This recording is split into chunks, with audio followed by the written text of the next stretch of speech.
Assalamualaikum, apa khabar semua? Terima kasih kerana sudi singgah ke channel saya. Saya harap anda semua berada dalam keadaan sihat dan bahagia selalu, insya-Allah. Dalam video kali ini saya nak kongsikan dua kisah seram. Tanpa membuang masa, kita teruskan dengan kisah pertama.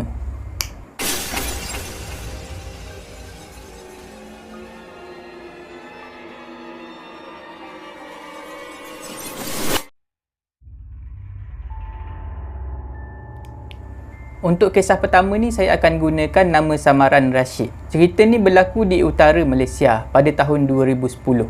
Rashid masih lagi bersekolah pada masa tu. Umur dia baru 16 tahun ataupun tingkatan 4. Ada seorang kawan Rashid ni ajak tidur dekat rumah dia. Sebab mak ayah dia tak ada dekat rumah. Mak ayah dia outstation.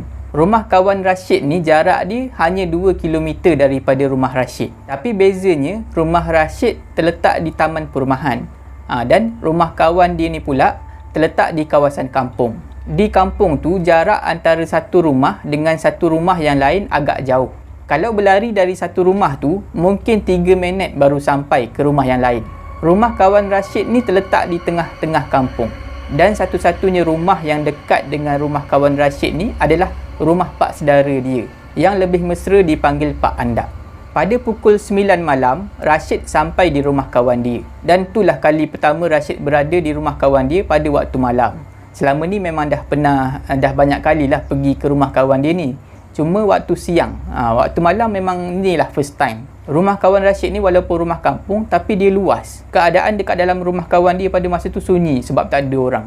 Bila Rashid dah sampai, dia pun terus main game. Main game dan tengok TV dengan member dia. Sampailah pukul 12.30 malam. Kawan Rashid dah mengantuk dan baring bersebelahan dengan kucing hitam peliharaan dia di depan TV di ruang tamu. Rashid pula masa tu belum lagi mengantuk. Sebab dia sibuk berbalas mesej dengan awek dia. Lepas mesej awek dia, Rashid nak call pula awek dia, nak bersembang. Di rumah kawan dia ni ada satu telefon rumah. Jadi Rashid pun mintalah izin untuk nak guna telefon tu. Dan kawan dia bagi. Telefon rumah kawan Rashid ni berada di sebelah tingkap di hadapan bilik kakak dia. Tingkap tu boleh nampak kawasan luar rumah. Lama juga Rashid ni bersembang dengan awek dia. Dah setengah jam. Sepanjang dia bersembang dengan awek dia tu, Rashid kerap kali terdengar bunyi cakaran di tingkap rumah. Dan pada masa tu Rashid langsung tak peduli. Sebab dia bayangkan kucing kawan dia yang warna hitam tu yang cakar tingkap. Nama kucing tu hitam. Sebab warna bulu dia semuanya hitam. Bunyi cakaran tu kedengaran agak lama, lebih kurang 10 minit. Lepas 10 minit, akhirnya bunyi cakaran tu berhenti. Tapi tak lama lepas tu, kedengaran pula bunyi orang ketuk pintu rumah. 2 kali. Rashid pun pergilah buka pintu sebab nak tengok siapa yang datang. Tapi bila dah buka pintu, nampak dekat depan pintu tak ada orang. Rashid malas nak layan sebab dia fikir mungkin ada budak-budak yang bergurau. Rashid terus berlari ke telefon untuk sambung bercakap dengan awek dia. Rashid terus leka bersembang dengan awek dia. Gelak-gelak, bergurau. Tiba-tiba bunyi tu datang lagi. Bunyi cakaran di tingkap. Rashid buat tak tahu je. Dia buat tak peduli je bunyi tu. Tapi bila bunyi cakaran tu tak henti-henti, dah lebih kurang 10 minit tak berhenti. Rashid pun bersuara. "Hitam, kau nak masuk rumah ke? Kau nak masuk, masuk je lah." Bila Rashid habis je cakap macam tu, terdengar 3 kali bunyi ketukan pintu. Rashid sekali lagi buka pintu. Sama juga tak ada orang. Lama Rashid berdiri depan pintu. Keadaan senyap dan sunyi. Rashid tutup pintu dan berjalan semula ke arah telefon untuk nak sambung bercakap dengan awek dia. Masa dia lalu dekat depan TV tu, Rashid terkejut. Sebab kucing kawan dia yang nama hitam tu sedang tidur bersebelahan dengan kawan dia. Pada masa tu Rashid ni sampai pergi sentuh hitam tu. Dia pergi belai bulu hitam. Sebab dia nak pastikan hitam tu betul-betul kucing. Rashid sambung bercakap dengan awek dia melalui telefon. Masa tu Rashid dah mula rasa takut dah sebenarnya. Tapi dia acah-acah tak takut lah sebab dia tengah bercakap dengan awek dia. Tiba-tiba bunyi cakaran di tingkap tu datang lagi. Kali ni Rashid terus berlari menuju ke depan TV. Sebab dia nak pastikan kucing yang nama hitam tu ada lagi dekat situ ataupun sekarang ni berada dekat tingkap, sedang cakar tingkap. Bila Rashid sampai dekat depan TV, Rashid nampak hitam masih lagi ada tidur di tepi kawan dia depan TV. Setahu Rashid, kucing di rumah kawan dia ni hanya ada seekor saja dan memang tak ada kucing lain. Sebab rumah kawan dia ni adalah jenis rumah yang jauh daripada orang lain. Lagipun Rashid memang dah biasa, dah selalu lepak dekat rumah kawan dia ni waktu petang. Memang tak pernah nampak kucing lain di rumah tu kecuali hitam. Rashid berjalan semula ke arah telefon. Baru je nak sambung bercakap, mata Rashid terpandang ke arah tingkap. Rashid ternampak ada satu lembaga berwarna hitam berdiri di luar tingkap dengan kuku runcing terjulur masuk melalui tingkap. Rashid bila dah nampak benda tu terus buat alasan untuk tamatkan perbualan dengan awek dia. Dia cakap dia dah mengantuk, nak tidur. Nanti kita sembang lagi. Macam tu lah dia cakap dekat awek dia. Rashid letak ganggang telefon tu, dia pergi kat depan TV. Dia pun join kawan dia dan juga kucing hitam tu tidur kat depan TV. Rashid tutup muka dia dengan selimut pada masa tu sebab dia takut. Tiba-tiba kedengaran bunyi sesuatu diseret atas tanah. Diikuti bunyi tapak kaki. Rashid pada masa tu hanya ingat ayat kursi saja. Jadi dia bacalah ayat kursi tu dalam hati. Tapi bunyi tu makin lama makin kuat. Rashid bangun dan kejutkan kawan dia. Tapi kawan Rashid ni tak bangun-bangun. Sebab memang jenis tidur mati. Rashid cuba lagi. Cuba kejutkan kawan dia. Dan cakap ada orang datang kat rumah. Weh, bangunlah, ada orang datang rumah kau ni. Tapi kawan dia sama juga, masih lagi tak bangun. Tiba-tiba kedengaran lagi. Ada orang ketuk pintu. Macam nak luruh jantung Rashid pada masa tu. Sebab betul-betul lepas dia cakap dekat kawan dia, weh, ada orang datang rumah kau. Tiba-tiba dengar bunyi orang ketuk pintu tu. Jarak pintu dengan Rashid pada masa tu hanya 4 ke 5 langkah aja. Memang betul-betul dekat. Rashid senyap je sepanjang pintu tu diketuk. Bila bunyi ketukan pintu tu dah berhenti, Rashid bangun dan pergi dekat pintu tu. Masa tu barulah Rashid ni terfikir, mungkin pak saudara kawan dia, Pak Andak tu yang datang. Mungkin Pak Andak tu cuba nak kenakan dia. Jadi Rashid buka pintu dan cakap pada Pak Andak, tak kelakarlah Pak Andak gurau macam ni. Tapi memang tak ada sesiapa kat luar. Senyap dan juga sunyi.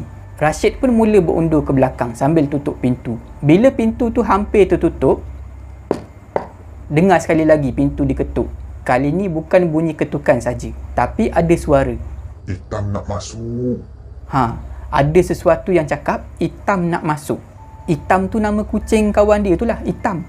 Lepas tu suara tu makin kuat pula. Hitam nak masuk. Dan benda tu mengilai.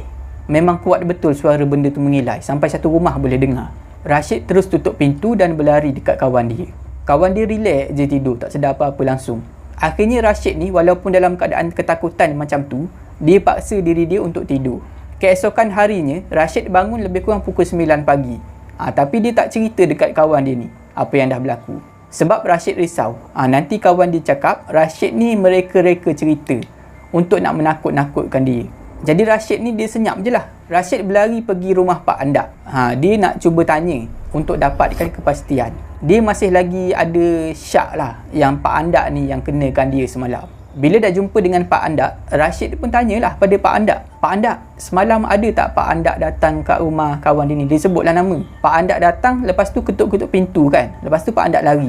Pak Andak ni terkejut lah bila dengar Rashid ni tanya macam tu. Dia pun terus cakap, datang rumah, aku semalam pukul 10 dah tidur. Aku penat sebab petang tu aku buat bendang.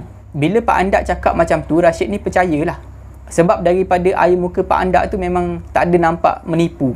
Seminggu lepas tu, ada seorang kawan Rashid yang lain, yang jenis selalu keluar malam ni main motor. Kawan Rashid tu bercerita dekat Rashid. Dia kata dia pernah lalu dekat depan rumah kawan Rashid yang ada kucing nama Hitam tu. Dia cakap dia pernah nampak ada satu lembaga berwarna hitam merangkak macam kucing di laman rumah kawan Rashid tu. Dan dia cakap dia bertentang mata dengan benda tu. Benda tu perasan. Kawan Rashid ni pandang dia. Masa bertentang mata tu lah dia nampak mata benda tu warna merah. Kawan Rashid yang bercerita tu, yang nampak benda tu, demam seminggu sebab dah bertentang mata dengan benda tu. Rashid ada berpesan. Dia ceritakan pengalaman ni adalah untuk mengingatkan. Kalau kita menumpang di rumah sesiapa, jagalah perilaku dan juga adab kita. Dan kata Rashid lagi, mungkin malam tu dia diganggu sebab dia ni leka sangat bercakap dengan awek dia, ketawa, bergurau, sedangkan dia berada di rumah orang lain sebagai tetamu. Untuk kisah kedua ni saya akan gunakan nama Zairi. Kisah ni berlaku pada tahun 2021.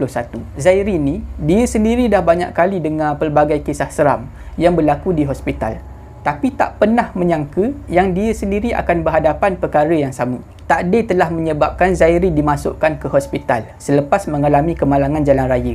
Kaki kanan Zairi patah selain mengalami pendarahan kecil di bahagian kepala disebabkan tak memakai topi keledar ketika menunggang motosikal. Zairi kata dia langsung tak ingat tentang kejadian kemalangan tu. Mungkin disebabkan kesan hentakan kuat di kepala sampai dia tak ada memori siapa yang datang melawat dia di wad. Ketika di dalam wad, Zairi dah sedar, tapi dia tak ingat apa yang berlaku. Dan dia langsung tak ingat siapa yang datang melawat. Ingatan Zairi mengenai kejadian tu hanya kembali pulih selepas dia dibenarkan keluar daripada hospital. Sebenarnya, ada beberapa kejadian pelik berlaku kepada Zairi sepanjang berada di wad. Dan perkara tu diceritakan semula oleh keluarga dan rakan-rakan yang melawat Zairi di hospital. Ceritanya, ada beberapa orang kawan Zairi datang ke wad melawat Zairi. Diorang sering ternampak Zairi bercakap seorang diri. Perkara tu kerap kali berlaku sehingga membuatkan kawan-kawan Zairi ni menjadi takut. Bila diorang tegur, Zairi bagi tahu yang dia sedang berbual dengan seorang pakcik tua. Dan perkara tu menjadi lebih seram bila ada seorang jururawat ni memaklumkan pada salah seorang kawan Zairi, lelaki tua yang Zairi maksudkan tu memang pernah dimasukkan ke wad yang sama. Tapi lelaki tua tu, pakcik tua tu, dah meninggal dunia lebih kurang seminggu sebelum Zairi masuk. Zairi sendiri terkejut bila kawan-kawan dia beritahu perkara tu. Sebab Zairi langsung tak ingat dan tak ada memori mengenai apa yang berlaku sepanjang dia berada di wad. Kisah Zairi tak berhenti di situ. Bila dia sekali lagi dimasukkan ke hospital selepas tulang kaki dia yang patah tu masih lagi tak bersambung. Dan doktor mengambil keputusan untuk melakukan pembedahan kedua bagi membetulkan struktur tulang Zairi.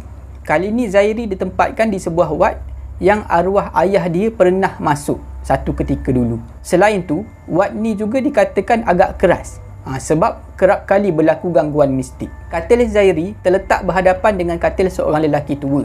Dan masa Zairi mula-mula masuk tu, nampak lelaki tua tu sedang tidur lena. Semasa ada seorang jururawat ni datang nak ambil darah, Zairi sempat tanya jururawat tu mengenai lelaki tua tu. Jururawat tu cakap dekat Zairi, pesakit lelaki tua tu, pakcik tua tu, dah meninggal dunia sebelum Zairi masuk ke dalam wad. Dan sekejap lagi akan dibawa ke rumah mayat. Zairi berdebar bila dengar jururawat tu cakap macam tu. Sebab tadi dia sangka lelaki tua tu sedang tidur.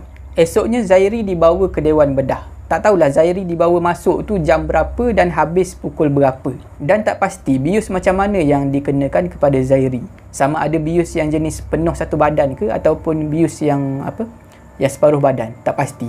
Selepas pembedahan tu berakhir, Zairi sedar dah pukul 11 malam. Suasana sekeliling sunyi dan juga suram. Hanya kedengaran bunyi putaran kipas je pada masa tu. Kepala Zairi terasa pening sebelum Zairi tertidur semula. Tak lama lepas tu, Zairi sekali lagi terjaga bila dia terdengar bunyi seperti ada haiwan sedang makan. Saya pasti kita biasa dengar kalau ada haiwan lapar sedang makan, macam mana bunyi dia. Biasanya, haiwan bila lapar, lepas tu dapat makanan, dia ada mengeluarkan satu bunyi. Bunyi seolah-olah memberi amaran kepada haiwan di sekitar dia untuk tak rebut makanan tu. Macam itulah bunyi yang Zairi dengar. Dan bunyi haiwan yang sedang makan tu kedengaran sangat rakus, sangat gelojoh. Perlahan-lahan Zairi buka mata. Zairi terkejut sebab dia nampak kaki dia yang masih lagi berbalut tu sedang digigit oleh satu lembaga berwarna hitam. Hitam legap. Dan hanya nampak mata dia yang berwarna merah. Zairi ceritakan macam mana rupa lembaga tu. Lembaga tu umpama makhluk yang rentung terbakar. Dan badan dia membongkok sambil tangan dia memegang kaki kanan Zairi yang baru sahaja selesai dibedah. Zairi cuba bergerak tapi tak berdaya. Tak tahulah sama ada kesan bius tu masih lagi belum hilang sepenuhnya ataupun memang badan dia tak larat. Zairi nampak kaki kanan dia berlumuran dengan darah. Dan gigi taring makhluk tu sedang menembusi daging-daging dia di kaki dia. Badan Zairi menggigil bila melihat kerakusan makhluk tu. Tapi Zairi tak berdaya melawan. Pandangan Zairi menjadi kabur dan gelap. Zairi terus tak sedarkan diri. Keesokan harinya, sebaik tersedar, Zairi cuba menggerakkan kaki kanan dia. Kaki tu boleh bergerak, tapi Zairi rasa satu kesakitan yang teramat sangat. Bila Zairi selak selimut, Zairi terkejut melihat darah dan beberapa kesan cakaran pada kaki kanan dia. Tak lama lepas tu, adalah seorang doktor ni datang. Dia buat pemeriksaan rutin lah. Lepas doktor tu dah periksa keadaan kaki Zairi, doktor tu kata mungkin keadaan kaki Zairi jadi macam tu disebabkan Zairi ni tidur lasak. Tidur jenis tak duduk diam ni, terlanggar besi dekat tepi katil tu. Mungkin sebab itulah berlaku pendarahan dan balutan luka tu menjadi longgar. Keesokan harinya, ada seorang jururawat bertugas datang nak tukar balutan kaki Zairi. Masa jururawat tu nak tukar balutan tu, Zairi ni cerita apa yang berlaku pada dia. Mula-mula jururawat tu senyum je, dan dia cakap mungkin benda tu cuma khayalan ataupun mimpi Zairi saja. Tapi jururawat tu ada menambah dalam nada bergurau. Dia cakap dekat Zairi, jangan risaulah, benda tu tak ikut balik ke rumah. Setakat tu saja video saya pada kali ni. Saya harap anda semua terhibur. Jika anda suka dengan video ni, jangan lupa like, share dan komen video ni. Jangan lupa subscribe dan tekan butang loceng untuk dapatkan notifikasi video saya yang seterusnya. Bagi anda yang nak berkongsi kisah seram, boleh hantar ke alamat email yang tertera dekat bawah. Janganlah takut kepada makhluk, tetapi takutlah kepada pencipta sekalian makhluk. Semoga kita bertemu lagi di video saya yang seterusnya. InsyaAllah. Assalamualaikum.